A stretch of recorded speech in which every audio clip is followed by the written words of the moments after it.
So having studied this, now we come to the next concept, that is behaviorism.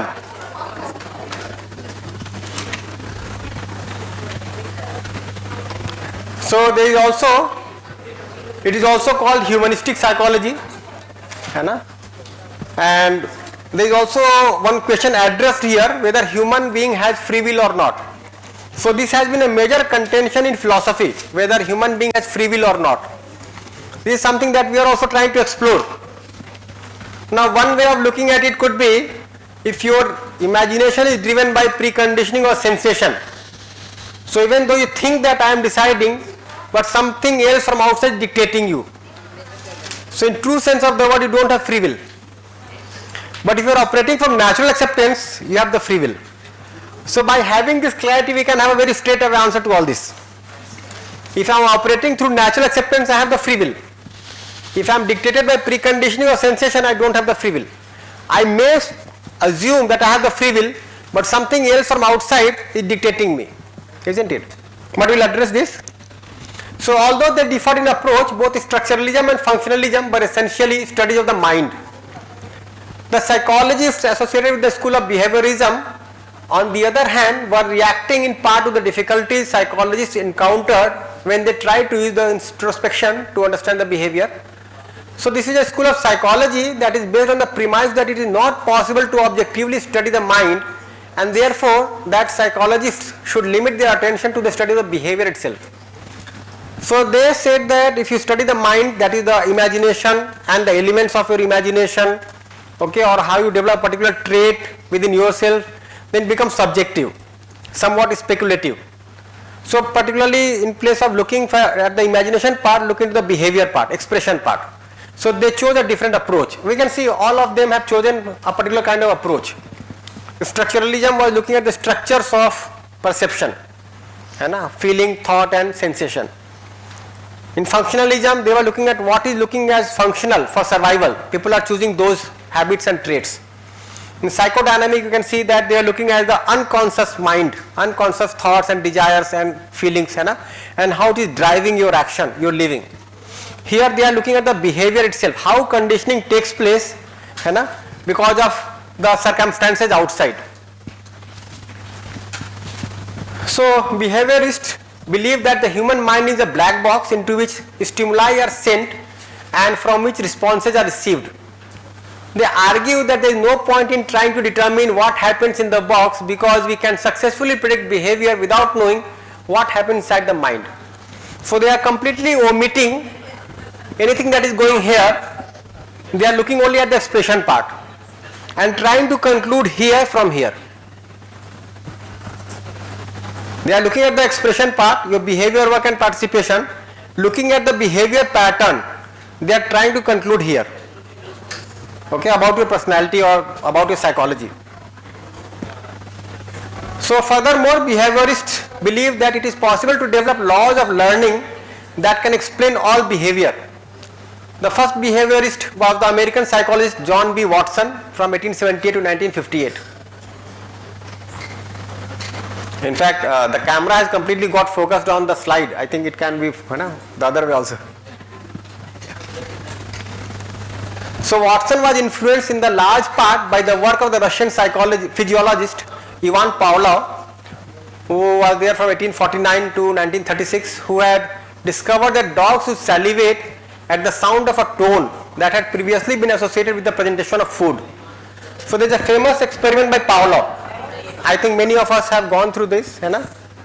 So he had a dog in the cage and he'd provide food to the dog. Yeah. And the moment he was going to provide food, he would ring a bell. Right.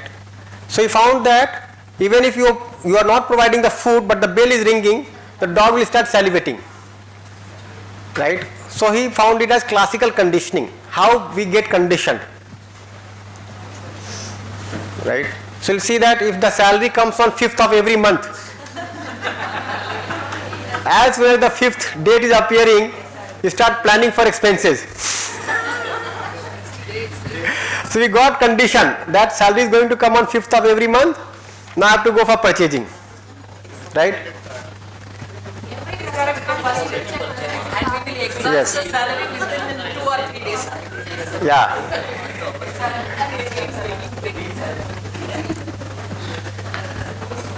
So they found that this is something that holds true for humans also, how we get conditioned, right? So Watson and other behaviorists began to use these ideas to explain how events that people and other organisms experience in their environment, which are stimulus, could produce a specific behavior, the response. How a particular stimulus generates a particular response. So he studied only about that animal, like the food and the salivation. Salivation was the response, food was the stimulus. Now something that is happening outside can generate some response from my side, isn't it? For instance, in Pavlov's research, the stimulus, either the food or after learning the tone, would produce the response of salivation in the dogs. In his research, Watson found that systematically exposing a child to fearful stimuli in the presence of objects that did not themselves elicit fear could lead the child to respond with a fearful behavior in the presence of objects. So there is one experiment done here. So presently I will read out that experiment also. So the child was given some exposure, right, and earlier the child was not fearing it, but something fearful was done and the child started associating that fear with that object. So it is in the best known of his studies, an 8-month-old boy named Little Albert was used as the subject, and here is a summary of the findings. The boy was placed in the middle of a room. A white laboratory rat was placed near him and he was allowed to play with it. The child showed no fear of the rat. In later trials, the researchers made a loud sound behind Albert's back by striking a steel bar with a hammer whenever the boy touched the rat. The boy cried when he heard the noise. After several such pairings of the two stimuli, the child was again shown the rat. Now, however, he cried and tried to move away from the rat. In line with the various approach, the boy had learned to associate the white rat with the loud noise, resulting in crying. Actually, Yes. he has known as systematic sensitization. One of the therapy is there for children. Yeah, take it, yeah. In the systematic desensitization, what will happen if I am aware of? Take that mic, it is here.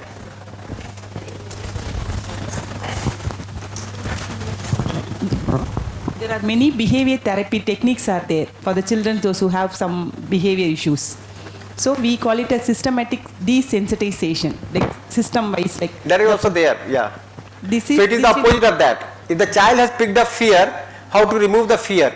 Yes. That is desensitization. It can be done in two ways: exposure to the straight and slowly exposure. Yeah. Here it is coming in opposite way, I think, like. So he is saying how the child picked up fear at all, how the child got conditioned. So the child was not having fear for the rat, he was playing with the rat. Then whenever you are touching the rat, they may make a loud sound which will make him afraid, right? So now the child assumed that if I touch the rat, the sound will come. So earlier he was not fearing the rat, now he started fearing the rat.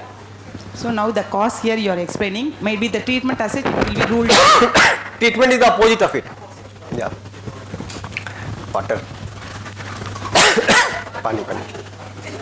कोई सा दे any.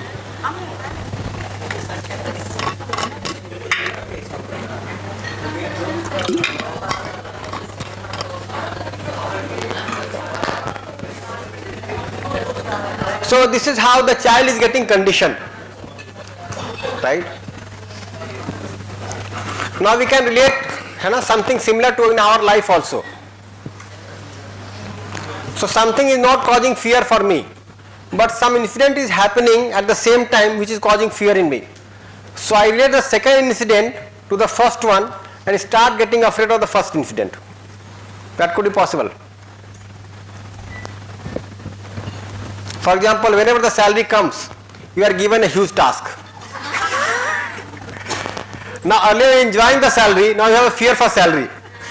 If the salary comes, I will be given a huge task.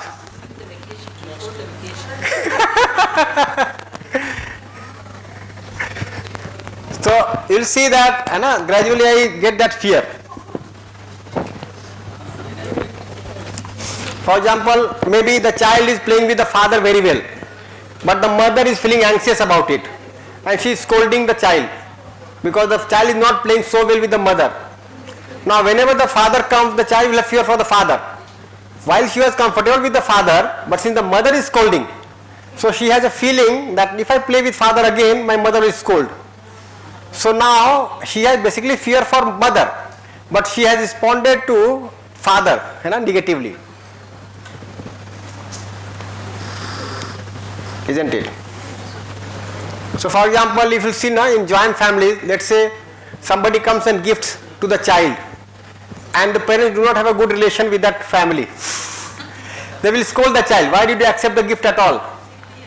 Now the child was happy accepting the gift. Now that the child has been scolded, whenever the other family comes to the house, he will have fear. If they gift me something again, I am going to be scolded. So this is how conditioning takes place. So the most famous behaviorist was Frederick Skinner. So there is another experiment called Skinner box that we read. From 1904 to 1990, who expanded the principles of behaviorism and also brought them to the attention of the public at large. Skinner used the ideas of stimulus and response along with the application of rewards or reinforcements to train pigeons and other animals. So he brought another idea of reward and punishment. Something favorable becomes a reward, something unfavorable becomes a punishment. And he used the general principles of behaviorism to develop theories about how best to teach children and how to create societies that are peaceful and productive. So you can see this theory has been utilized to keep the society peaceful. For example, if the management wants the faculty to be peaceful, so how to have some conducive atmosphere either through reward or punishment so that there is no reaction. Right? The atmosphere is very peaceful. If you want to regulate the classroom, what measure you can take to keep the classroom in peace. So and he used the general principles of behaviorism to develop theories. So Skinner even developed a method for studying thoughts and feelings using the behaviorist approach. The behaviorist made substantial contribution to psychology by identifying the principles of learning. Although the behaviorists were incorrect in their beliefs that it was not possible to measure thoughts and feelings, their ideas provided new ideas that help further our understanding regarding the nature, nurture, debate and the question of free will. If you look at these coaching classes which are running online, I have seen that they are highly using such things. Like if the child gives the right answer, you are getting 1 coin. Right? And they are using so much that they are creating some kind of enticement in the child that I have to give the right answer for coins. Or sir, coupons. If I give the right answer, I will get coupons. And the next classroom I will be given a chocolate if I generate these many coupons. So that is just like treating the child like an animal. Every time you are giving that kind of reward. But they are using it. It is being highly used in the coaching classes. Particularly in online, I have got this exposure that they are using this kind of tact. In place of generating the basic understanding of the subject, they will pump questions, make you answer promptly and give you coins or coupons. Most of the fairy tales, usually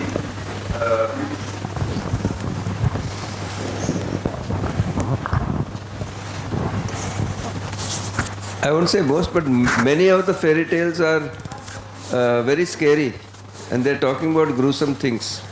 Like if you see Cinderella, okay, then and you have that Hansel and Gretel, that story. So like that, they are. From this, it looks like they are trying to make the child very pliable, obedient, aware of the problems that can be in the society when they are not having those kind of thoughts. So they are putting those thoughts in, making the child pliable. So like that. So the ideas of behaviorism are fundamental to psychology and have been developed to help us better understand the role of prior experiences in a variety of areas of psychology. So how conditioning takes place? So Pavlov give basically the classical conditioning principle, and then they research further on that. So he is Skinner. He was a member of Behaviorist School of Psychology and argued that free will is an illusion and that all behavior is determined by environmental factors. Now again we can keep it as an open proposal whether this is true or false. So what he means to say is that there is no free will. Yeah, at B2 level, that is true. Largely, because sometimes you are also operating from free natural acceptance. But you will see that in the West this has been a matter of debate. I studied one course in philosophy and that was a separate chapter, free will. And they have given so many arguments to say whether human being has a free will or not. Yeah, but they say that whatever you are doing, it is out of conditioning. You are somewhere conditioned to act in a particular way, and that's why you are doing this. So they are omitting that probability of self-exploration or self-verification, that you can decide on your own. But that is very much true, right? For example, if you have to walk in a particular direction, you are going to have the T, right? So maybe that sensation is driving, for example, to some place. But when I am stepping out, whether I am putting my front leg, left leg out or right leg out is my choice. Is it out of conditioning? No, it is my choice. How I am doing that. So that choice is there. So here are examples of behaviorism and how it applies in everyday life. So positive reinforcement, rewards. So a parent gives a child a chocolate after they finish their homework. So this is a kind of reward and punishment kind of thing. So if you are doing well in the exams, if you get grade A, you will go to a particular restaurant and eat there. What is that restaurant here near college? No, somebody was. Some Hindi name is there. Somebody was telling me on the way to Chennai. Not Haldiram. Pardon? Taj Hotel. Yeah. No, some other name was there. Sarvana is there. Some big hotel. No, like from where the vehicle picked me on the way to SRM. Geetam, yeah. So, Geetam. Somebody was telling me on the way that if you go to Chennai, go to Geetam.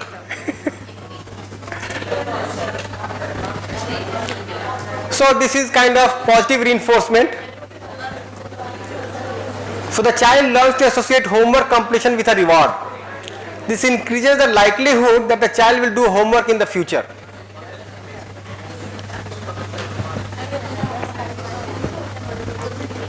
Negative reinforcement, removing unpleasant stimuli.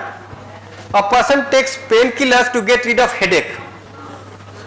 The application is the removal of the headache reinforces the behavior of taking painkillers. Isn't it? Pardon? Take a mic. Reward should not be material related. It should be more. Yeah, so presently we are using the material rewards, right? But it could be, Yeah, as adults we like incentives, but right from the childhood we should not be trained like that. Yes, yes. That's what we are saying, that let the child understand the need for academics. In place of chocolate, let him be motivated by the outcome of academics, how he is going to benefit in life. That is there. Yes. See here, negative reinforcement, removing unpleasant stimuli, like the child who is not getting good marks or failing, the mothers may say that I will be keeping in I will not allow you to play. That is punishment. Punishment. Negative reinforcement. That is punishment.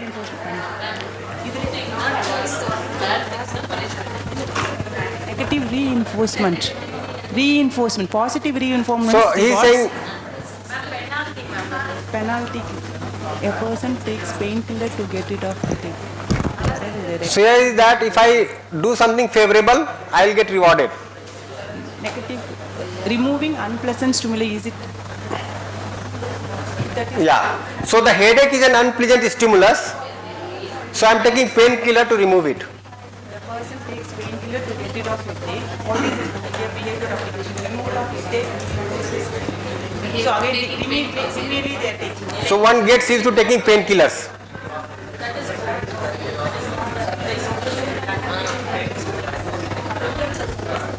The third possibility is punishment, decreasing undesired behavior. An employee arrives late and is given a warning or salary deduction. Isn't it?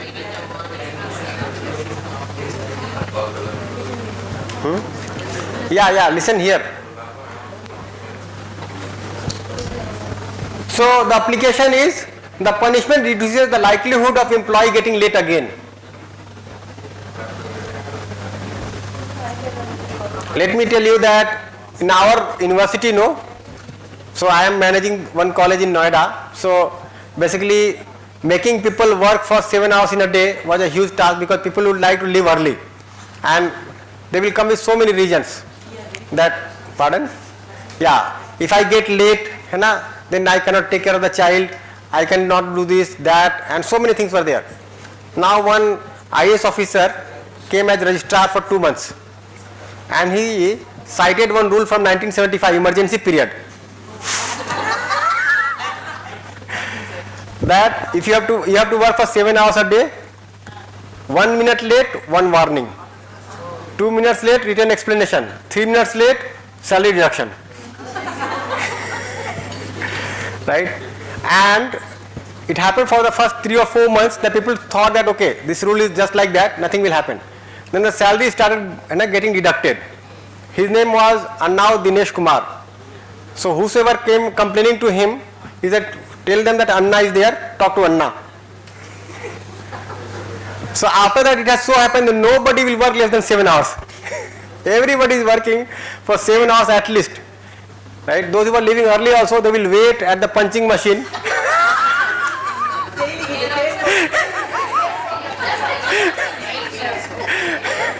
To get 7 hours completed. But this rule has made my life very comfortable. I no longer have to struggle with the faculty to make them stay for 7 hours. So if someone is coming at 10:40, they will work till 5:40. Even if it's 1 minute late, half day. Yes. 1 second. Yeah, so the solution would be that let me feel more associated to the organization. So I am not here to only work for 10 hours, I am here to nurture the organization. Yeah, and this will see that initially it may pain you, but in the long run it will benefit your routine also and the organization also. So something like that.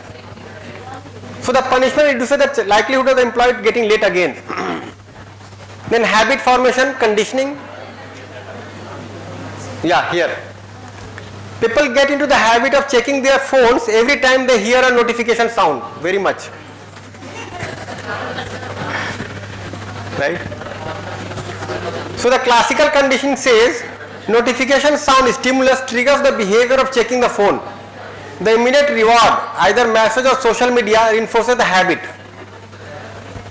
Now you see that we have got into the habit of opening the mobile phone and checking every minute. If message is coming, we are reading. If some message not coming at all, it is a matter of somewhat distress. Why nobody is remembering me? Nobody is sending a message to me. Then classroom management. Teachers give praise, stars or privileges to students who follow rules. In the childhood you can say that like stars are given. I remember that there was one teacher in primary education. So he had several stamps. Yeah. So there was one stamp of this nymph, Pari. So you have done excellent, you will get a Pari as a stamp. And if you have done poor, a monkey would be there, stamped on the notebook. So 3 or 4 categories were there. Excellent, good, very good and poor. So poor means monkey.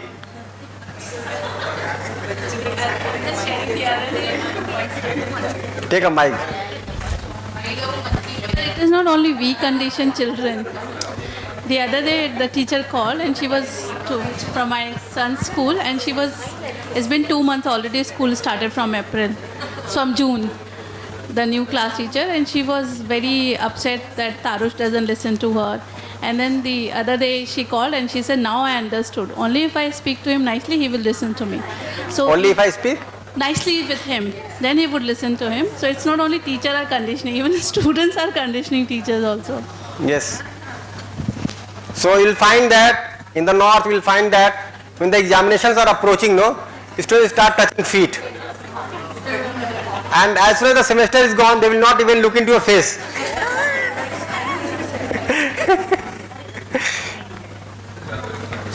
So rewards increase the frequency of desirable classroom behaviors like listening, raising hands or completing work. Then training pets, this is operant conditioning. A dog gets a treat every time it sits on command. So the dog associates sitting with receiving a treat, increasing the chance it will sit on the command in the future. Right?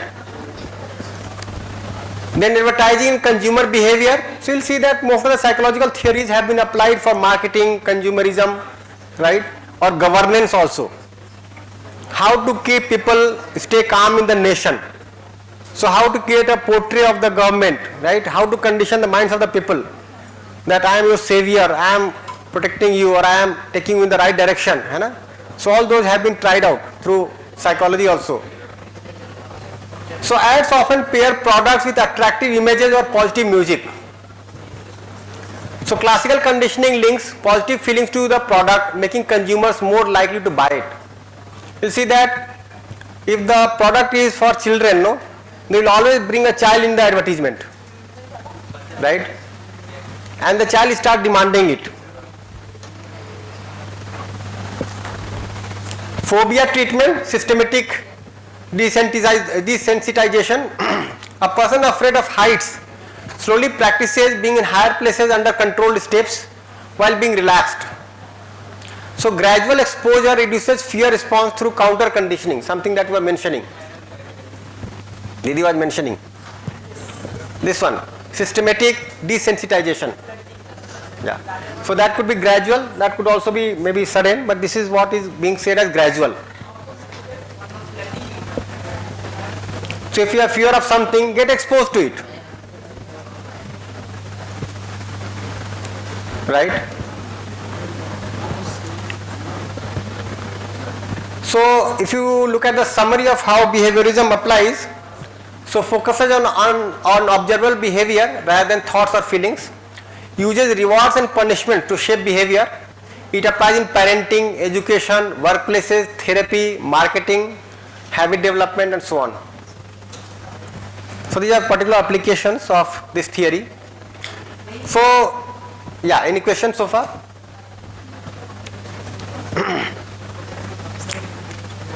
It is clear?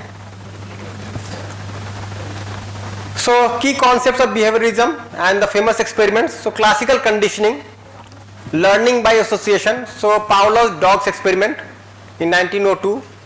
So he was a Russian physiologist. So the study summary that Pavlov noticed that dogs salivated when they saw food. So he paired a neutral stimulus, a bell sound, with the presentation of food. Eventually dogs began to salivate at the sound of the bell alone, even without food. So that is a famous experiment with Pavlov. He? Okay. Acha.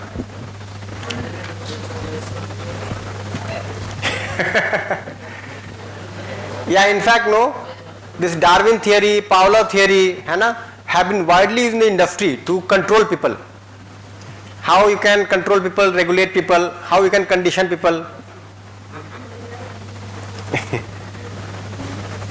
So the key concept here is learning occurs when a neutral stimulus is paired with an conditioned stimulus to trigger a conditioned response. For the food is an unconditioned stimulus, salivation is a natural response. Bell plus food is paired, causing salivation again. So bell alone becomes a conditioned stimulus, causing salivation again. Is that clear? So food is unconditioned, you pair it with something else, and then the other thing becomes a conditioning. So this is how we generally get conditioned. So daily life applications, phobias like fear of dogs may develop if a person was bitten by one in childhood. So if someone gets bitten in childhood, he will be fearing every dog.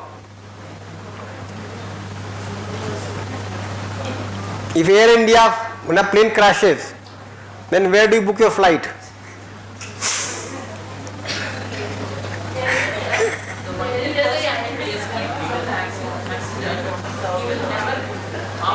But you are sitting at seat number 11. Now everybody will opt for seat number 11.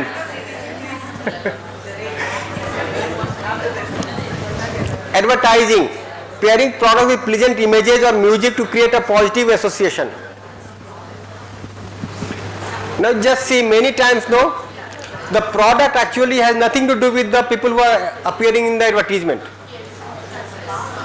Generally they will use like feminine gender to publicize or sell products, right? Now the stimulus is coming from somewhere else, but they are going for some other product. It is becoming a conditioning. In a school, if you see, students may feel anxious. Yes. Students may feel anxious before exams if they associate exams with stress. Now if vacation is given after the examination, students will feel happy that exams are coming because now we have vacation, we can go home. Right? So this was classical conditioning. The second one is operant conditioning, learning through consequences. So the Skinner's box experiment, it was done by B.F. Skinner. Skinner placed rats in a box with a lever. When the rat placed the lever, it received food, a positive reinforcement. The rats quickly learned to press the lever to get rewards. He also experimented with punishment and negative reinforcement. So if you press the lever, you get food, right? Now if you press the lever and let's say a strong sound is coming, loud sound is coming, then the rat is getting afraid. That is a negative reinforcement. This is positive reinforcement. So the key concept is that behaviors are shaped by their consequences. So reinforcement increases behavior, punishment decreases behavior. So again the same thing of reward and punishment. So the types of operant conditioning, if you see, positive reinforcement, negative reinforcement, positive punishment, negative punishment. How does it work? So positive reinforcement means adding something pleasant to increase behavior, giving treats for good behavior. Negative reinforcement, removing something unpleasant to increase behavior, taking an aspirin to relieve headache. Positive punishment, adding something unpleasant to decrease behavior, scolding to reduce misbehavior. Negative punishment, taking away something pleasant to decrease behavior, taking away phone for bad behavior. Okay. So one could be like, I will celebrate your birthday very well if you score good in the exams. That is positive. I will not celebrate your birthday this time if you don't score well in the exams. That is negative reinforcement. Negative punishment. So what were the daily life applications? Parenting, giving rewards, stickers, praise for good behavior. Workplace, if you see, bonuses for high performance. Education, if you see, using points or badges for class participation.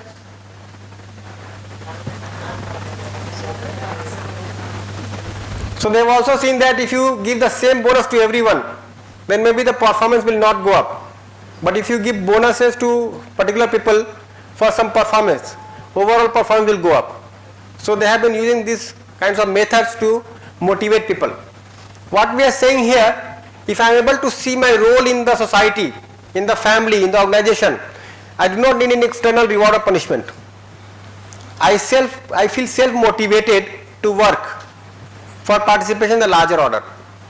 So for example, when I am teaching the class, it's not that I am teaching the class to get increment. I am teaching because I am able to see my relationship with the children. That is another possibility, but they have not explored it. That is a limitation there. With a feeling of relationship also, I can take care of the child, I can teach the class, I can work for the society, I can go for philanthropy. But those things are out of their consideration. That is the problem. So they are only saying that people get motivated only from outside, either through reward or punishment. It is always through conditioning, either positively or negatively. So if you look at this whole theory, it is completely omitting your natural acceptance in some sense. That through natural acceptance, based on the self-exploration also, you can be self-motivated. For example, we are doing so much to bring the students to the class, to make them study, by debarring those who have less attendance, by finding those who are not performing well or missing attendance. But if the child is able to see the role of education in his or her happiness, in his or her prosperity, that will not be required at all. So what we are saying here, if you are able to develop the consciousness of the child, such external motivation or punishment is not at all required. The motivation comes from inside. Right? Now if you experiment with an animal, they will treat the human being accordingly. But if you explore as a human being, you will have a different program at all. Completely different program. For example, we are attending workshop. This is for understanding. This is not for something, as an external motivation. Because we are able to see that if I am able to ensure right understanding and right feeling, I will be happy in continuity. Now this is something that is coming from inside, through our self-exploration, through our natural acceptance. It is not some external motivation. But this part has been completely left out, because Paolo, if you see, he is experimenting on dogs. Skinner is operating on rats. Then they are looking at the behavior of animals and trying to treat human being as animal. You can see the limitation part, isn't it? Similarly, if you look at Darwin, he mostly studied like animals, plants and human bodies. Did not look at the understanding, feeling or conduct of a human being. So there also you can see the limitation, how he is only pinpointing the survival instinct, not looking at the happiness part. When we have this deliberation or discussion, we say that we have desire to live. Not only live with happiness, not only live with happiness, live with happiness in continuity. So their exploration is only limited to desire to live, right? Not to live with happiness in continuity. So that becomes a limitation again. So you can see clearly the limitation of all these theories. Third one is observational conditioning, modeling behavior. So Bandura's Bobo doll experiment. So the researcher is Albert Bandura. So the children watched adults behaving aggressively towards an inflatable Bobo doll. Children who saw aggressive behavior were more likely to imitate it. Even without direct reward or punishment, children learn through observation. So he is saying that if people are somewhat, for example, we are adults, children are sitting here, all of us go and start kicking the chair and then leave the room. Children will copy this. The best example is how kids learn to lie or manipulate Yes. at home. For example, if we faculty enter the room by kicking the door, every other child is going to do the same thing. So that is not a reward or punishment, that is by observation, copying by observation. Then systematic desensitization, behavior therapy, that is by Joseph Wolf's phobia treatments. So he used classical conditioning to reduce phobias. Clients were gradually exposed to their feared object or situation while practicing relaxation. So if you have fear for something, you get gradually exposed to it, right? A gradual exposure. Over time, the fear response was replaced with calmness. Generally it is found, like we might have fear for rats, lizards. If you have fear of lizards or hatred for lizards, go and watch them very carefully. Yes, I will suggest. You go and watch it. Gradually that hatred will come down, fear will come down. Generally, we have some sense that it is something not to be touched, something very dirty. You just watch it. So gradual exposure. So the phobia treatment is overcoming fear of flying, animals or public speaking. Then another application is stress reduction, gradually facing stressful situations with relaxation techniques. For example, if one has stage fear, you can stand on stage and just manifest that you are speaking and somebody is listening, right? Gradually come out of that fear. But you have entered into that situation and you are getting exposed to it. So summary table, if you see, of all this that we discussed. So classical conditioning, operant conditioning, observational conditioning, and systematic desensitization. These are 4 concepts. So in classical conditioning we saw Pavlov experiment with dogs, learning by pairing stimuli. So the daily application in terms of phobias, habits, marketing. Operant conditioning, the Skinner's box, learning by rewards and punishments, parenting, education, workplace motivation. Observational conditioning, Bandura's Bobo doll, learning by watching others, media effects, role modeling, social behavior. Systematic desensitization, phobia treatments like gradual exposure through, and gradual exposure reduces fear through reconditioning. So phobia therapy, stress management. So the conclusion of this behaviorism is what? Behaviorism focuses on observable behaviors and how they are shaped by associations like classical conditioning, consequences, operant conditioning, observation, modeling behavior. Its techniques are widely applied in education, parenting, therapy, and workplace for training and motivation.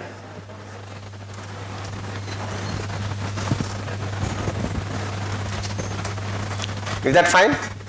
Any questions?